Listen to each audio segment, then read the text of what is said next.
আসসালামু আলাইকুম, কেমন আছেন সবাই? তো প্রথম প্রশ্নটা হচ্ছে থাইল্যান্ড শব্দের অর্থ কি? এটা হচ্ছে মুক্তভূমি। তো এই যে থাইল্যান্ড শব্দটা, এটা প্রথমে মানে থাইল্যান্ডই নাম ছিল না, এটার নামকরণটা প্রথমে ছিল হচ্ছে কি, মানে এই দেশটার নাম হচ্ছে কিংডম অফ থাইল্যান্ড বা থাই রাজ্য। আর এটার পূর্বের নাম ছিল হচ্ছে সিয়াম বা শ্যাম দেশ। হ্যাঁ, তো এটাকে মুক্তভূমি বলা হয়।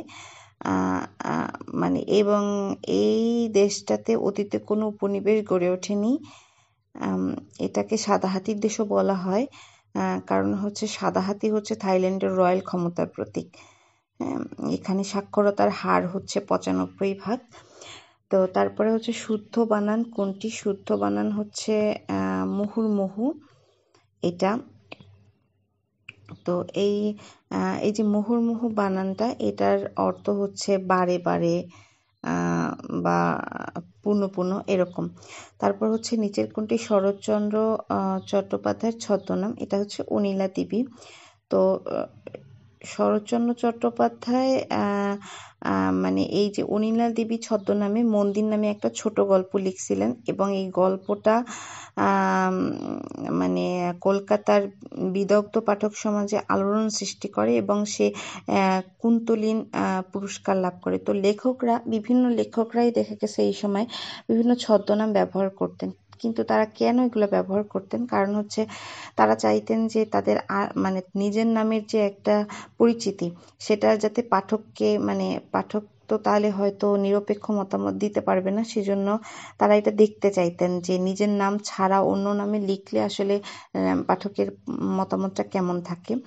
আবার অনেক সময় অনেক কথা আছে যেটা নিজের নামে লিখতে অস্বস্তি লাগতো, সেজন্য তারা এইরকম বিভিন্ন নামে লিখতেন।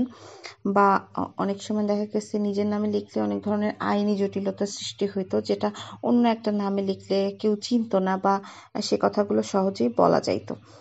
হ্যাঁ, তারপর অনেকে আবার ছিলেন যে নিজের নাম নিয়ে তারা তেমন একটা সন্তুষ্ট ছিলেন না, তাই অন্য নামে আর কি লিখতেন।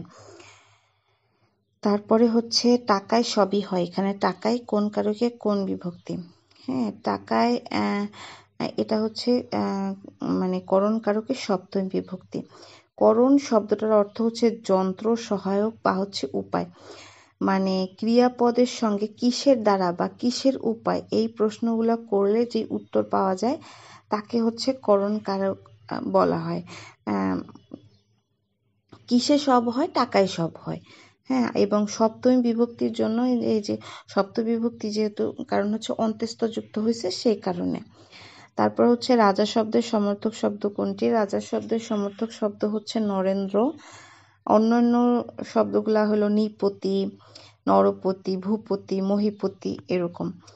তারপর হচ্ছে কর্ণফুলী নদীর তলদেশে নির্মিত বঙ্গবন্ধু শেখ মুজিবুর রহমান টানেলের দৈর্ঘ্য কত? এটার দৈর্ঘ্য হচ্ছে 3.40 কিলোমিটার।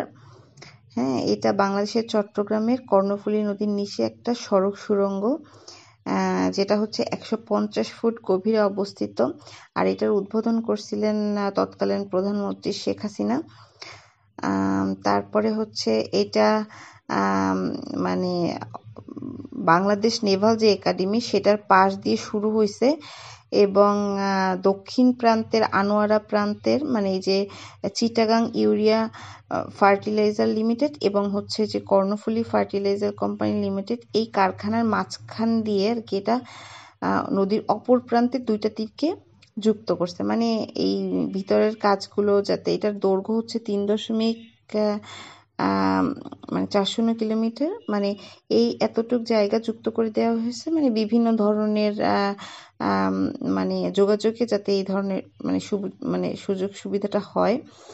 এবং চীনা যে প্রতিষ্ঠান China communication and construction company limited, এরা হচ্ছে এই সড়কটা নির্মাণ প্রকল্প বাস্তবায়ন করে।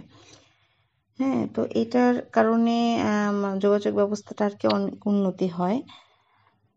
তো আশা করছি সবার ভালো লেগেছে। সবাই ভালো থাকবেন। আল্লাহ হাফেজ।